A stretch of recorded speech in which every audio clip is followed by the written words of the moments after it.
dhiiraa fi dhalaadha isaan wal jaalatanii yeroo kana bilbilteef jechuudha. Eessa jirta irra akkamiin nagaa fayyaadha akkamiin si arguun barbaada. Ayyee niin dhufa jaan itti dhaqeeti waliin deeman jechuudha. Bakka warraa bibbitattuu fi waan takka takka bitachuudhaa fi waliin deeman jechuudha. Yeroo kana maal goote isiin maal yaaddee duraan maa dhufte jechuudha. Har'a waan hin bitachuu deemu kana hundaa'u jechuudha. Maallaqa kiyya hin baasu maallaqa isaatiin hin bitadhaa isiin seef dooteeti manaa baate jechuudha. Yeroo kana isee bakka dukkaanaa waliin dhaqanii akkamii dukkaana kanatti hin goree waa bitachuu barbaada hin deem jetteeni hojii dhaqa jechuudha. Dukkaana yeroo dhaqu inni yeroo manaa bahu jechuudha.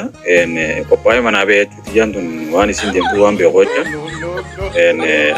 akkaawuntii isaa jechuudha. Kaardii biyyoota biraa amma maal fayyadamanii beektaa biyyoota gurguddatan jechuudha. Namni akkaawuntii amma maallaqa harka qabatee hin dhufuun jechuudha. Qabatee hin deemu.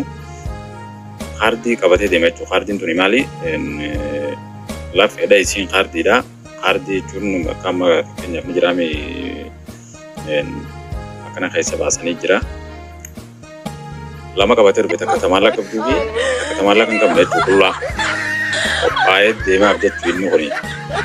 Maal godhe isiin usteeti meeshaa isii bitattee waan barbaaddu hunda bitattee maallaqni guddatee beekama maallaqni isiin isa kana ija keessa eegi.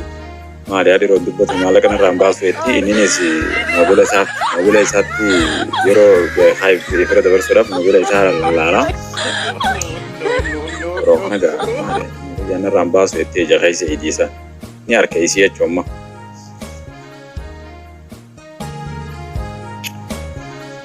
Yeroo kana isa ija keessa eegi inninis fira dabarsu jira moobila isaa eega. Yeroo kana yatteen. Amma kaardii ol baafateeti maal godhe keessa baasanii kaardiin qullaadha maallaqaan qabdu jaaniin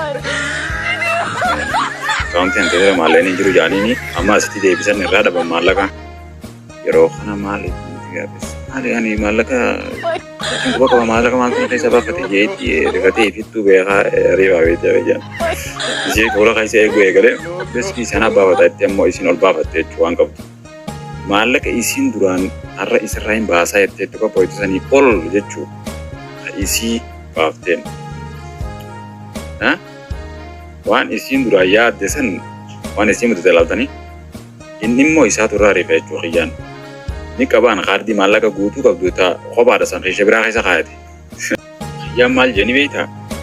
Irraan kadhee jechuudha akkaan gartee maallaqa jechuun. Alaa dhugaan na jaalattu taphatee jireenya kiyya bu'aa boodaatiif yaaddu har'a gartee maallaqa guddaa san bitattee waatti bitattee waan barbaadde hunda bitattee har'a qollisuun qabaa jettee yaaddee qoytee mana naan baatu tanaa yaaddu jechuudha. Saniif kaardii lama qopheeffate jechuudha. Takka maallaqa qabduu fi takka tawaata kan qabne jaan adeefaa beekte. Ittiin qophaa'ee jedhana qophaa'ee tinaanis manaa beekee yeroo isiin qophoittee har'a maallaqa isaa dhumateef jettee isiin manaa baatu anis qophaa'eetiin manaa beekee kaardii lama qopheeffadhee. Si wanni akkanaas mudatee ni jirti.